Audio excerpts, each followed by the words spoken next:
সালামু আলাইকুম রহমতুল্লাহ। সম্মানিত কোয়েল পাখি খামারি ভাই বোন, আমি একটি খামারে নতুন খামারে পাখি দিতে আসছিলাম। তো দিতে আসার পরে ওই মহল্লাতে আরেকটি খামারে পাখি দিয়েছিলাম আজ থেকে অনেকদিন আগে।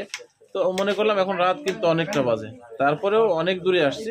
তো মনে করলাম ওই খামার থেকে ঘুরে আসি। আলহামদুলিল্লাহ এই পাখিগুলা জিমে আসছে। তো আসাতে আমি এই পাখিটা যেটা দেখছি, পাখিটারে অবশ্য আমাশা রয়েছে, সে সাথে হালকা ঠান্ডাও আছে। আমার সুইট ভাইয়ের খামার, পাবনা আছে সুইট ভাই। এই যে পিছনে দাঁড়া আছে আমার সুইট ভাই। তো পাখিগুলো এর আগেও আমার কাছে নিয়েছিল, দেখ আমি শর্ট ভিডিও করতেছি, ওনার সঙ্গে একটা ভিডিও করেছি আমি দোকানে, ওনার দোকানে।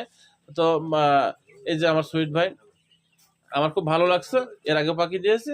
তো ভাই যেহেতু 1 মিনিটের ভিডিও, আপনি সংক্ষিপ্ত একটু কথা বলেন তো ভাই, আপনার সংক্ষিপ্ত 10 সেকেন্ডে। আচ্ছা, আমি সুইট পাখি আমি এর আগে করছিলাম, আজকে এবার নতুন করে করছি। ভাই অনেক ভালো মানুষ, পাখির দরকার হলে ভাই থেকে নেবেন। ভালো থাকবেন, সুস্থ থাকবেন। আসসালামু আলাইকুম রহমতুল্লাহ।